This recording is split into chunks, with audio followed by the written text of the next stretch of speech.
Well, it's John Heaton, and today I'm going to look at a period of Paul McCartney and Wings' career which has not got a lot of attention, or at least not from me anyway. And it was just inspired by the videos that James Griffiths just made with Andrew Dixon, good series of 3, and I think there's one to come on the Wings years. Good discussion, ranking their favourite songs from each lineup, etc.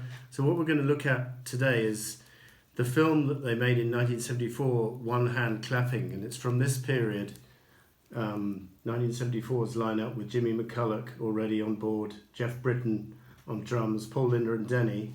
And this was the promo poster for Junior's Farm, but funnily enough, they didn't even make a video in these outfits, which you would have thought was the natural thing to do. And in actual fact, I think, other than the Top of the Pops performance of Junior's Farm, this is about the only...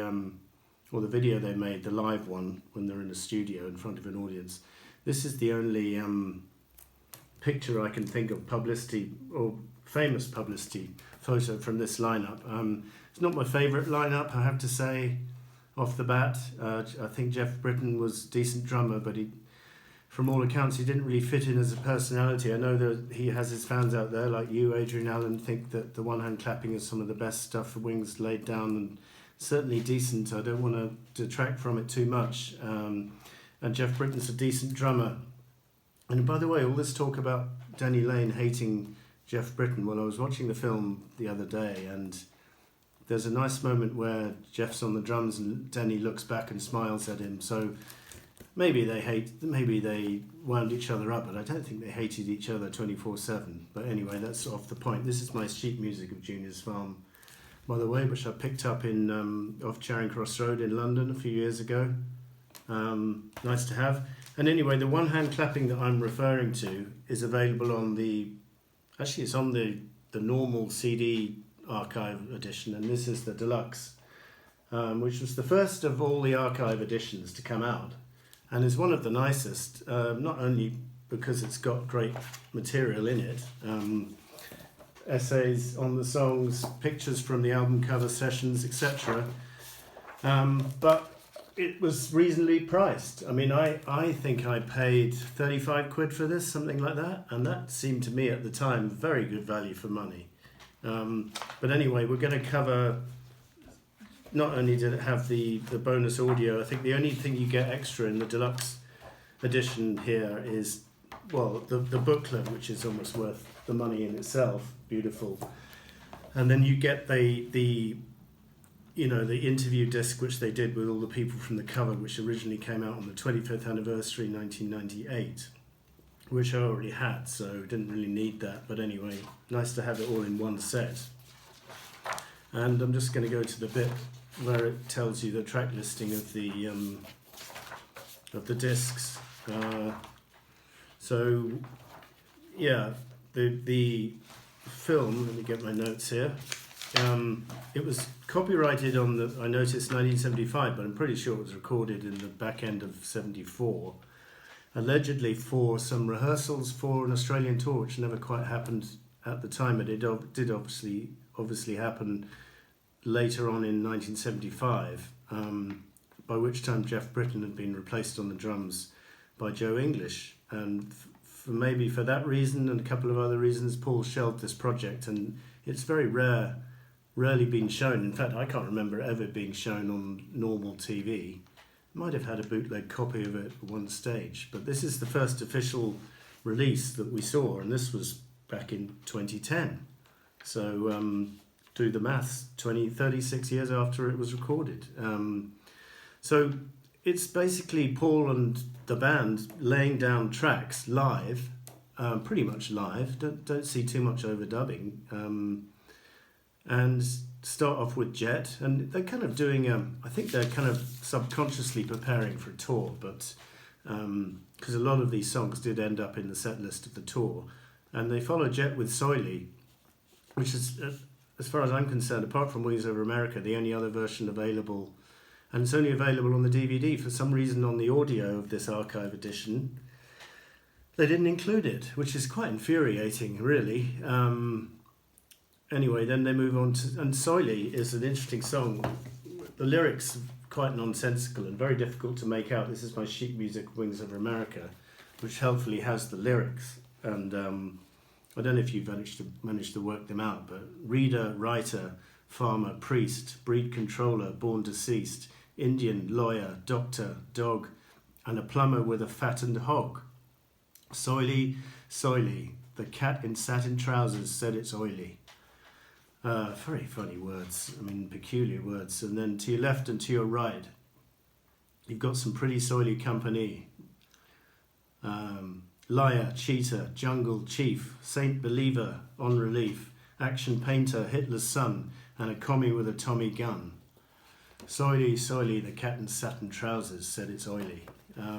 Very effective closing number for the Wings Over America concert, but as I say, it'd be nice to have that one hand clapping version officially available on audio, which is not. Then they move on into Sea Moon, which was a popular track on the earlier Wings tours, but they dropped it when they came to tour in '75, but it was under consideration presumably, and they do a nice version of that. And Little Woman Love did make the tour set list in '75 and then got dropped for '76 when Wings at the Speed of Sound came out, and they were able to play 4 songs from that album. This song was dropped, but it's an effective live number here, and maybe I'm amazed. Decent enough version with Jimmy McCulloch doing his trademark extravagant guitar solo, superb. But Paul's playing the electric piano here, which slightly, for me, doesn't work. I don't think there's any piano song I can think of which has been improved upon by using the electric piano as opposed to the normal piano.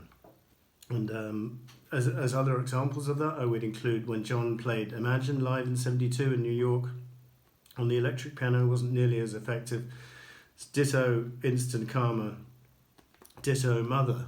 Those three were just not a patch on the originals because he wasn't pounding out that piano. But anyway, it's a good enough version. We've got My Love with Linda on backing vocals. I didn't see her playing keyboards on this particular track. Paul's playing, but anyway, Linda sings nicely, and Bluebird is a prototype for the version they would do on the '75 and '76 tour from the Band on the Run album. Let's Love is a number they did for Peggy Lee, and I picked up the Peggy Lee album last year. On which that song is on. It's not my favourite song, it's not my favourite style of music, is the bottom line really. I'll Give You a Ring is a glorious little demo version of it. I don't know why he didn't record this song all the way up until 1982. Or I think he did lay down a version in '74, allegedly during the McGear sessions, his brother Mike McGear. But it never saw the light of day till the B-side of Take It Away, 1982. Would have been a nice jaunty song to go on Venus and Mars or Speed of Sound. Then they do a nice version of Band on the Run, and then they do Live and Let Die with Del Newman very visible as the orchestral conductor, and he did arrange the strings for this particular version.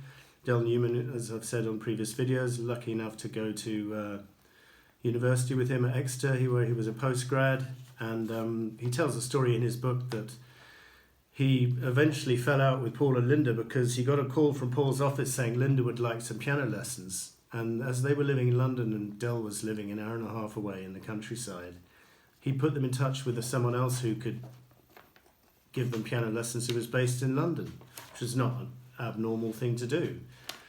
And apparently Paul or Linda got upset and they never spoke to him again. So that was a bit unfortunate, but Del just puts it down to unfortunate circumstances. I don't think there was any deliberate antagonism or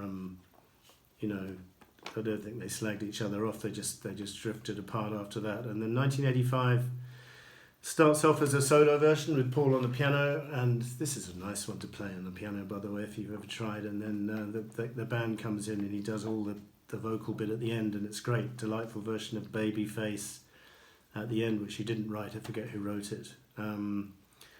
No Junior's Farm, I noticed, on One Hand Clapping, which is surprising considering that was the single with this which launched this lineup around about October '74. And then there's a couple of songs on the audio of this archive edition, Band on the Run, which don't appear in the film, like Country Dreamer and Let Me Roll It. So again, where's the video footage of that? I was intrigued. Anyway, this whole listening to that and watching James and Andrew's videos has got me, as so often happens, got me back into listening to the band and listening to their albums. I was listening to Speed of Sound earlier today. Sounds great. Great production. I was trying to pinpoint why the production of The Speed of Sound is so much better than the album before it and the album which followed. And the only thing I could come up with is that Peter Henderson is the chief engineer. But then I looked up and he's also the assistant engineer on London Town, so that didn't make any sense because the production on The Speed of Sound is superior, in my opinion, to this production on London Town, and certainly superior to the production of Venus and Mars. Peter Henderson is renowned, among other things, in case you didn't know, for his work with Supertramp. He was the engineer on Even in the Quietest Moments, Breakfast in America, and Famous Last Words from that band, and then later went on to work with Paul, as I said, on London Town, on Flowers in the Dirt, and then Chocobee CCCP. So, as I say, Wings, got back into them. Well, not that I was ever out of them. I'm always defending them against everyone and his mother who slags them off. Very easy target for some people. And I was reminded of a quote that George Harrison said. I'm not sure if it was during the Wings years or later on when Paul had a new single out, and George said rather derogatorily, "Oh, Paul's writing music for 13-year-olds again." And I was thinking, well, if he has written songs for kids, I can name them on one hand. The three that come to mind would be Mary Had a Little Lamb from Wings, 72. We All Stand Together, the Frog Chorus from 1984. And maybe Once Upon a Long Ago from 87. Other than that, I don't think he's really written for kids, and so what if he has? He had young kids at the time when he wrote most of these songs, so I think George was a little, if I'm honest, was a little bit jealous of Paul's talent and tended to slag him off. And Eric Idle is, during a recent interview, was saying at the time when Harry Nilsson said to him, you're the Paul McCartney of the Beatles, referring to his role in the Ruttles, which is true because he played Dirtman Quickly. And Eric Idle at the time got upset because he thought it was an insult. And then he called himself a silly sod for saying that. But he did remark that at the time, when he was hanging out with George, whenever Wings would come up in conversation, people were not very complimentary about them. Which is a shame, because they hit the spot commercially, they hit the spot with the fans, and maybe they didn't hit the spot with the critics all the time, but, you know, they've won that battle over the test of time as far as I'm concerned, because the albums have endured, most of them, and it's a really good period in Paul's career. So, thank you for watching. We'll see you next time.